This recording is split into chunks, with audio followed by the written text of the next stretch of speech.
सारथी।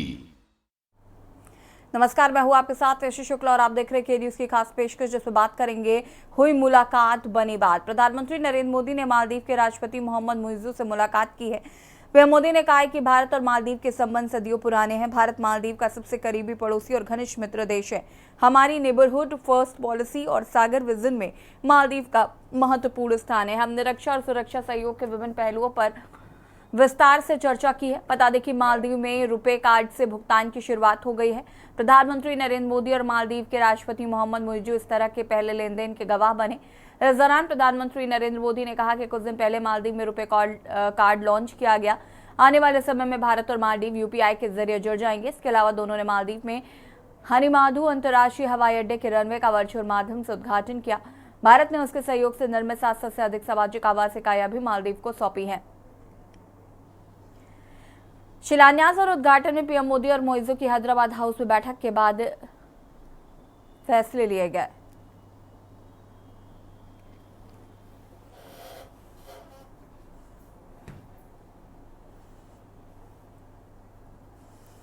और इसी खबर पर ज्यादा जानकारी के लिए विशेष संवाददाता अखिलेश जी हमारे साथ जुड़ चुके हैं। अखिलेश जी, पीएम मोदी ने मालदीव के राष्ट्रपति मुइज्जू से मुलाकात की है। हाल ही में हमने देखा था कि मालदीव को लेकर काफी विवाद था, काफी कुछ देखने को मिला था। हालांकि ये मुलाकात अब एक नई दिशा देती हुई नजर आ रही है। मालदीव के राष्ट्रपति मोहम्मद मुइज्जू अपनी पत्नी शाहिदा के साथ भारतीय 4 दिन के दौरे पर हैं। इस समय मालदीव की एक प्रतिनिधिमंडल भी उनके साथ आया है। आज प्रधानमंत्री मोदी के साथ मालदीव के राष्ट्रपति मुइज्जू की हैदराबाद हाउस में मुलाकात हुई। इस दौरान द्विपक्षीय बैठक में मालदीव और भारत के बीच कई समझौते हुए।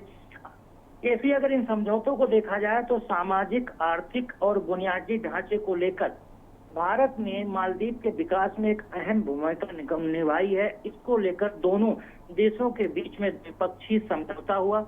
इस अवसर पर मालदीव के राष्ट्रपति मुइज्जू ने कहा कि कई वर्षों से मालदीव की भारत मदद करते आया है और भारत लगातार उदार सहायता और सहयोग के साथ लगातार मदद करते आए हैं। इसके लिए वो भारत का धन्यवाद और भारत की जनता का धन्यवाद करना चाहते हैं।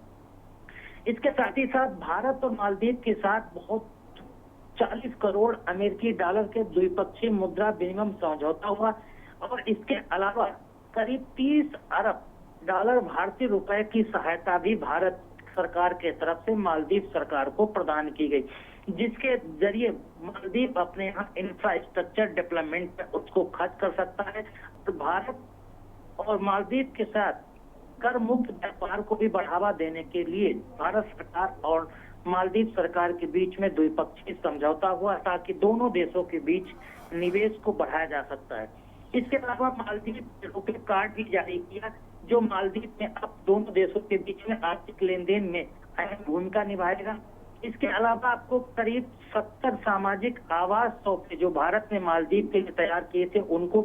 इसके अलावा जो हमीनूत हवाई अड्डा है वहां पर उसका उद्घाटन और फिलोसॉफी में नई वाणिज्यिक बंदरगाह के विकास में भी सहयोग के लिए भारत के बीच समझौता हुआ। इन तमाम समझौते के मद्देनजर अगर देखा जाए तो भारत और मालदीव के बीच पहले रहे तनावपूर्ण संबंधों की समाप्ति और एक नए युग और नई दिशा में काम करने के बीच में दोनों देशों के बीच में नया एक रास्ता तय हुआ। जो तनावपूर्ण माहौल रहे उन पूरे तरह से माहौलों को समाप्त करके मालदीव के जो नए राष्ट्रपति मुइज्जू बने हैं उन्होंने भारत के साथ मिलकर एक नई दिशा में काम करने की ओर अपने कदम बढ़ाए। भारत ने भी इसका स्वागत करते हुए प्रधानमंत्री नरेंद्र मोदी भी उनको उदारवादी भारत के तरह से काम करने के आगे उनको मदद करने और सहायता देने की बात कही। इन्हीं तमाम समझौतों के साथ भारत और नेपाल की द्विपक्षीय वार्ता आज खत्म हो गई। जैसे शुक्रिया आपका जानकारी साझा करने के लिए और बने रहिएगा हमारे साथ, और भी अपडेट आपसे हम लेंगे। और बता दें आपको कि फिलहाल ये द्विपक्षीय वार्ता हुई है और मालदीव के साथ जो पिछली पुरानी काफी दिनों से हम देख रहे थे कि एक बहस छिड़ी हुई थी वो फिलहाल खत्म होती नजर आ रही। और अब बात करेंगे नक्सलवाद चोट की रणनीति पर मंथन। केंद्रीय गृह मंत्री अमित शाह ने नक्सल प्रभावित राज्यों के मुख्यमंत्रियों के साथ बैठक की। केंद्रीय गृह मंत्री अमित शाह ने नक्सल प्रभावित राज्यों के मुख्यमंत्रियों और अधिकारियों के साथ मीटिंग में नक्सल प्रभावित इलाकों में सुरक्षा हालात की समीक्षा की है। अधिकारियों ने यह जानकारी दी। हाल ही में सुरक्षा बलों ने छत्तीसगढ़ के जंगलों में 31 नक्सलियों को मार गिराया था। नक्सलवाद के खतरे से प्रभावित राज्यों में छत्तीसगढ़, ओडिशा, तेलंगाना, महाराष्ट्र, झारखंड, बिहार, आंध्र प्रदेश और मध्य प्रदेश शामिल हैं। और इस मीटिंग में नक्सल विरोधी अभियानों और प्रभावित इलाकों में विकास पहलों पर चर्चा हुई है। अधिकारियों ने कहा कि नरेंद्र मोदी सरकार की स्ट्रैटेजी की वजह से नक्सली हिंसा में 72% कमी आई है। 2010 के मुकाबले 2023 में नक्सली हमले में मरने वालों की संख्या में 86% की कमी है। नक्सलवाद प्रभावित राज्यों के विकास में मदद करने वाले केंद्रीय मंत्री भी मीटिंग में शामिल हुए। साथ ही केंद्र और राज्यों के केंद्रीय सशस्त्र पुलिस बलों के अधिकारियों ने मीटिंग में हिस्सा लिया।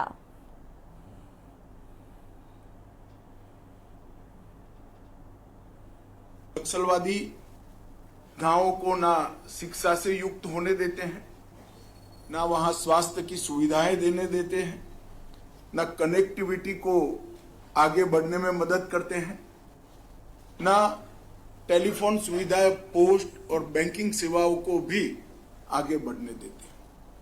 अंततोगत्वा हम सबका ये लक्ष्य होना चाहिए कि अंतिम व्यक्ति तक अगर विकास पहुंचाना है तो हमें नक्सलवाद को पूर्णतया निर्मूल करना पड़ेगा। एक प्रकार से इसका विहंगलोकन करें तो वामपंथी उग्रवाद की लड़ाई अब अपने अंतिम चरण में है, ऐसा हम कह सकते हैं।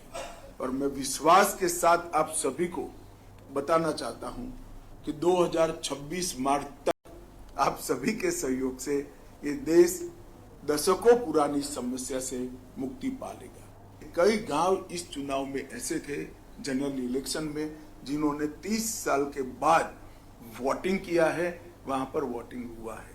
वरना पोलिंग पार्टी जाती थी, नील वोटिंग का डब्बा लेकर वापस आती थी।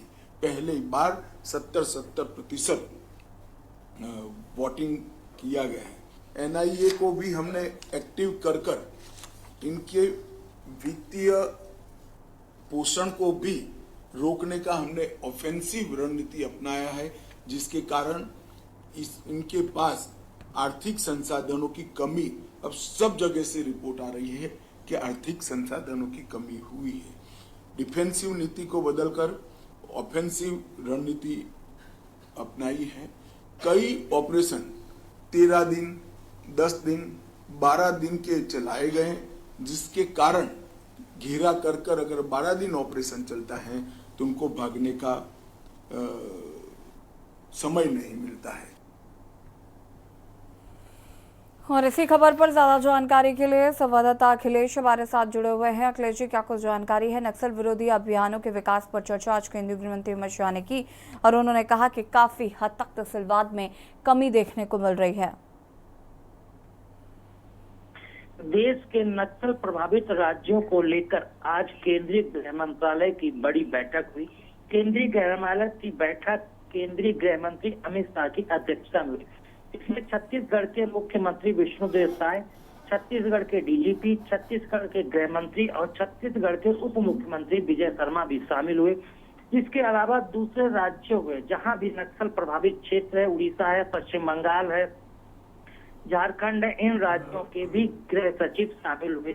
इसकी साथ ही साथ केंद्रीय गृह मंत्री नित्यानंद राय भी उपस्थित रहे। इन तमाम अधिकारियों और मुख्यमंत्रियों की उपस्थिति में केंद्रीय गृह मंत्रालय की बैठक नक्सलियों को सफाया करना, नक्सलियों के संगठन की कमर तोड़ना और नक्सल प्रभावित क्षेत्रों में स्थायी शांति व्यवस्था कायम करना, वहां पर सुरक्षा बलों के कैंप बनाना, स्वास्थ्य सुविधाएं उपलब्ध कराना और वहां पर विकास के जो तमाम आमूलचूल परिवर्तन लाने वाले कार्य हैं जो वहां पर नक्सल प्रभावित क्षेत्रों में नहीं हो पाते हैं, नक्सली नहीं करने देते हैं, उन कार्यों को आगे बढ़ाने को लेकर रणनीति तय की गई। इसके साथ ही साथ छत्तीसगढ़ में विगत दिनों अभी हमले में करीब 32 नक्सली मार गिराए गए थे। इसके साथ ही साथ जो नक्सलियों का कमांडर हिडमा है, उसके गाँव में भी सुरक्षा व्यवस्था मौजूद करा दी गई। उसकी मां के लिए स्वास्थ्य कैंप और गांव वालों के लिए भी सुरक्षा व्यवस्था और स्वास्थ्य सुविधाएं उपलब्ध कराई गई ताकि हो। और छत्तीसगढ़ के मुख्यमंत्री विष्णुदेव साय ने इस बैठक में केंद्रीय गृह मंत्री अमित शाह को बताया कि छत्तीसगढ़ के कई ऐसे इलाके थे जिनको नक्सली अपनी राजधानी कहते थे, अपना इलाका बोलते थे, वहां पर अब सुरक्षा बलों को कैंप बना दिए गए। सुरक्षा व्यवस्थाएं वहां मजबूत कर दी गई हैं, पुलिस वहां कॉम्बिंग करती है। उसके साथ ही साथ स्वास्थ्य सुविधाओं समेत तमाम ऐसी सुविधाएं हैं जिनको सरकार ने उपलब्ध कराया है और सरकार इस दिशा में भारत सरकार की दिशा निर्देश में आगे बढ़कर नक्सलियों का सफाया कर रही है। इसके साथ ही साथ केंद्रीय गृह मंत्री अमित शाह ने भी नक्सलियों से अपील की कि वो नक्सल का रास्ता छोड़कर शांतिप्रिय रास्ता अपनाएं, स्थानीय विकास में शामिल हों और प्रदेश की मुख्य धारा में आए। इसके साथ ही साथ मुख्यमंत्री विष्णुदेव साहब ने भी नक्सलियों से अपील की कि वो रास्ता छोड़कर, जो नक्सल प्रभावित रास्ता अभियान लेकर चल, उसको छोड़कर आम आदमी के मुख्य धारा में शामिल होकर छत्तीसगढ़ के विकास में अपना योगदान।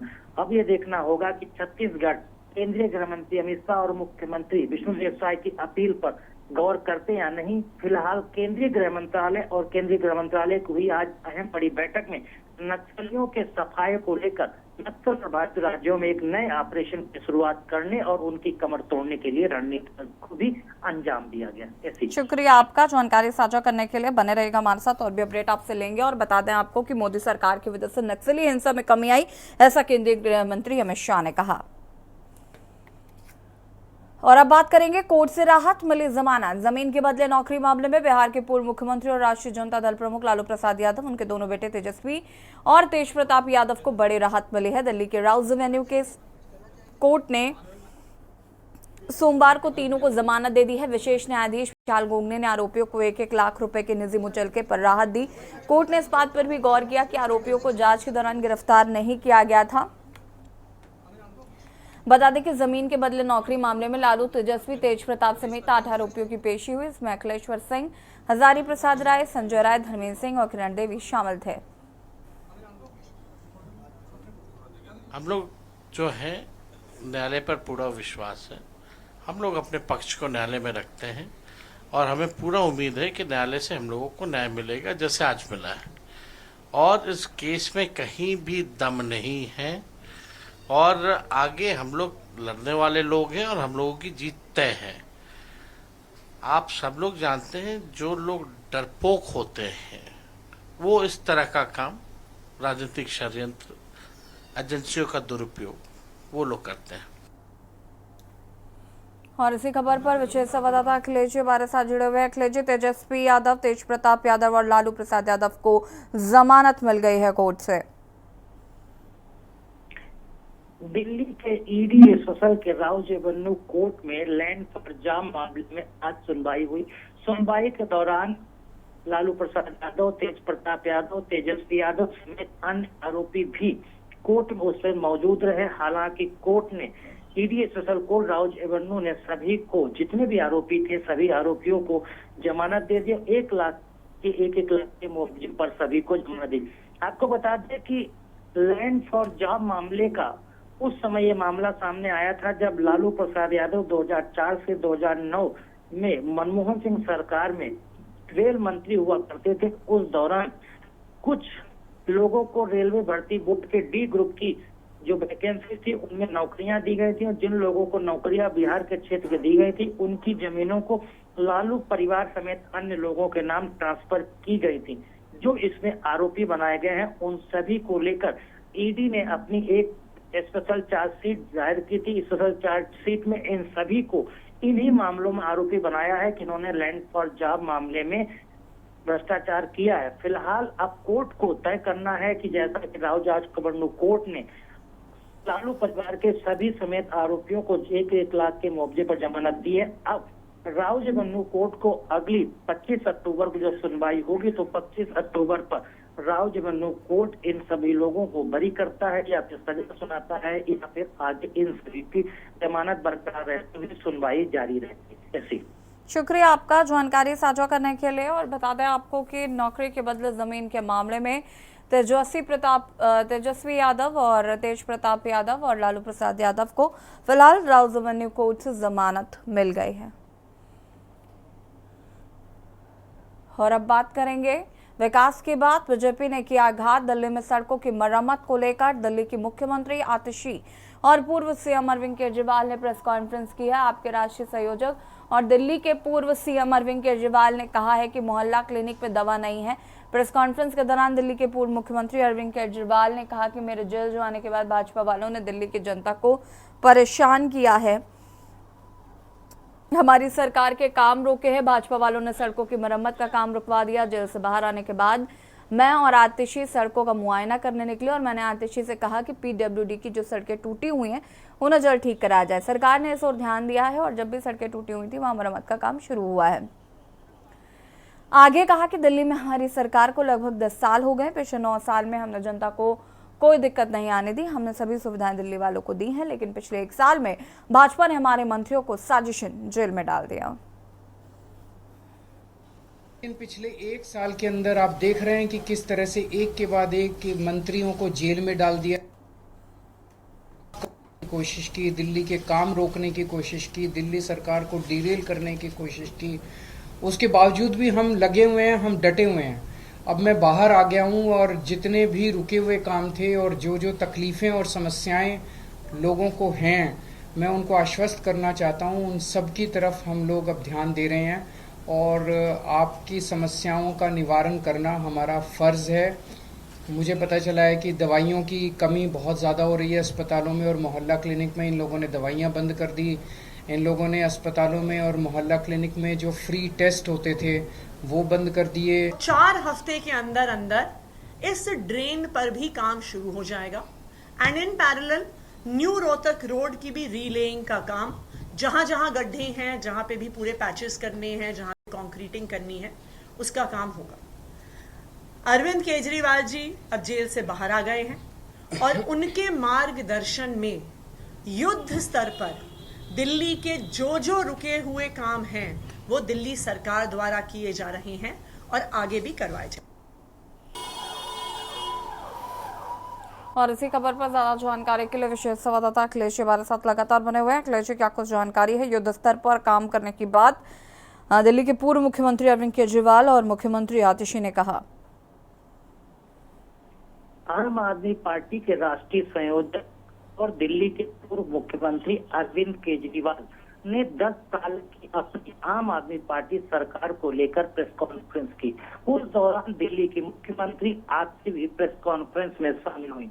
अरविंद केजरीवाल और आतिशी की तरफ से दिल्ली को लेकर की गई प्रेस कॉन्फ्रेंस में कहा गया कि 10 साल की सरकार में 9 साल भले ही अरविंद केजरीवाल ने चलाया और कुछ दिनों से आपकी सरकार चला रही, लेकिन वो आम आदमी पार्टी की सरकार को 10 साल की सरकार मानते हैं और 10 साल के कामों का लेखा जोखा अरविंद केजरीवाल ने दिल्ली की जनता के सामने रखा और जिन कामों को दिल्ली की सरकार करने में नाकाम रही या उनके करने में अड़ंगा किसी का हाथ डाला गया तो उसके लिए बीजेपी और केंद्र सरकार यानी मोदी सरकार को जिम्मेदार ठहराता हुए कहा गया।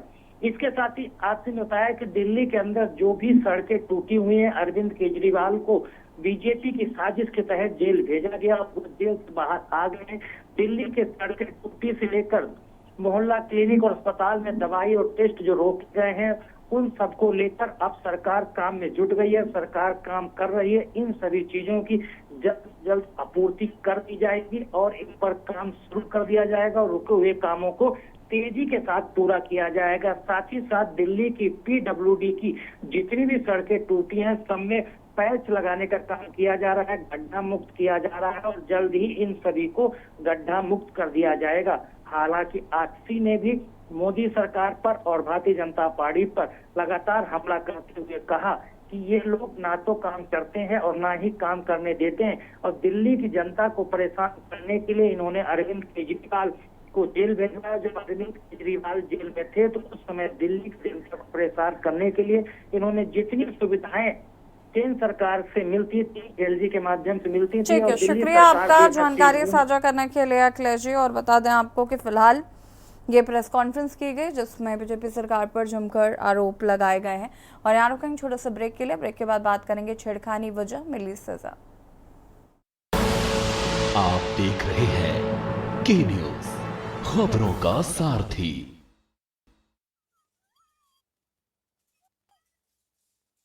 वजह मिली सजा। उत्तर प्रदेश के देवरिया में सरेरा छात्राओं से छेड़खानी करने वाले आरोपियों को पुलिस ने गोली मारकर गिरफ्तार किया। मुठभेड़ में उन्हें पैर में गोली लगी है। तरकुलवा थाना क्षेत्र के बंजरिया निवासी ऋतिक यादव और धीरज पटेल ने 4 सितंबर को वारदात की थी। बता दें कि घटनाक्रम सीसीटीवी में कैद हुआ। वीडियो सामने आने के बाद पुलिस हरकत में आई और दोनों आरोपियों को गिरफ्तार किया गया है। तरकुलवा थाना क्षेत्र में शुक्रवार को 8वीं कक्षा की 2 छात्राएं परीक्षाएं देकर लौट रही थी। तभी स्कूल से महज 500 मीटर दूर बाइक से आए 4 मंझलों ने उनसे छेड़छाड़ की। इस दौरान बच्चियां चिल्लाते हुए मदद की गुहार लगाती रहीं, लेकिन आरोपी उनकी इज्जत से खेलते रहे। भागते हुए बच्चे खेत में जा गिरी। बच्चियों की चीख पुकार सुनकर लोग दौड़े और मंचले वहां से बाहर निकले। सीसीटीवी फुटेज सामने आने के बाद देवरिया पुलिस ने आरोपियों को गिरफ्तार किया है।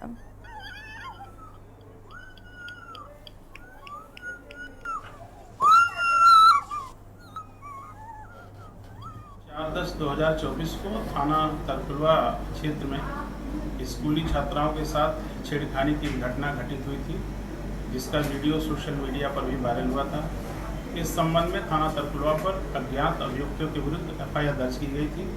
आज ये सूचना मिली कि यह अभियुक्त सिरसिया मार्ग पर कहीं जा रहे हैं। इस सूचना पर हमारी टीमें सक्रिय हुई और उनकी घेराबंदी की गई। अभियुक्तों द्वारा पुलिस को देख करके उनके ऊपर फायरिंग की गई। पुनः पुलिस के द्वारा जवाबी फायरिंग में जो कार्रवाई की गई उसमें 2 अभियुक्तों के पैर में गोली लगी है और दोनों अभियुक्तों को यहाँ जिला अस्पताल में भर्ती कराया गया है। अभियुक्तों के नाम ऋतिक यादव और धीरज पटेल हैं, जो मूल रूप से बैकुंठपुर थाना तरकुलवा क्षेत्र के रहने वाले हैं। और अब बात करेंगे रामलीला मंचन कैदियों का खिला मन। उत्तराखंड के हरिद्वार जिला जेल में रामलीला का मंचन कैदी कर रहे हैं। बता दें कि जिला जेल में इन दिनों रामलीला की रौनक छाई हुई है। नवरात्रि के पहले दिन 3 अक्टूबर से शुरू हुई रामलीला में हर रात भगवान राम की जिंदगी से जुड़ी कहानियों पर मंचन किया जाता है। हाल ही में राम और सीता के विवाह को लेकर एक विशेष कार्यक्रम हुआ। यह आयोजन शिव के पिनाक धनुष को उठाकर सीता से विवाह की शर्त पूरी करने की कहानी पर आधारित था। इसी सिलसिले में भगवान राम और माता सीता की शादी का मंचन हुआ। मान्यताओं के मुताबिक स्वयंवर में राम ने भगवान शिव का पिनाक धनुष उठाकर सीता से विवाह की शर्त पूरी की थी। आज ही सीता का स्वयंवर भी हुआ है और उसके पश्चात जो है कारागार में जो है राम बारात निकाली जा रही है और हम सब लोग जो है बारात के रूप में, बाराती के रूप में जनकपुर की ओर जा रहे हैं। किस तरह, कहाँ से शुरू हुई है बारात और कहाँ पूरे जेल जिला कारागार में किस तरह से घुमाई जा रही है सर? ये पूरा जो है सारे बैरकों में जो है ये बारात गुजरेगी और उसके पश्चात जो है हमारा जो आयोजन स्थल है वहाँ ये बारात जाएगी। मैं तो बड़ा अचंभित हुआ हूँ यहाँ इस तरह के कार्यक्रम देख के, और इसके लिए मैं अपने जेल अधीक्षक आर्य साहब का बहुत बहुत धन्यवाद करता हूँ कि जिस तरह से उन्होंने जेल के अंदर इस तरह रामलीला का मंचन किया। ये असंभव को संभव कैसे कर दिखाया। मैं तो यही भगवान राम की कृपा समझता हूँ और उनके ऊपर विशेष राम जी की कृपा है जो इस तरह के कार्य को जेल में कर रहे हैं। और सबसे बड़ी बात तो ये करने के साथ साथ कि जितने कलाकार है वो सब जेल के, और जेल के साथ साथ ही जो मुकुट बनाए हैं, मालाएं बनाई है, वो यहाँ के कैदियों ने बनाई है। और खास पेशकश में इतना ही। देखते रहिए के न्यूज़ इंडिया। नमस्कार।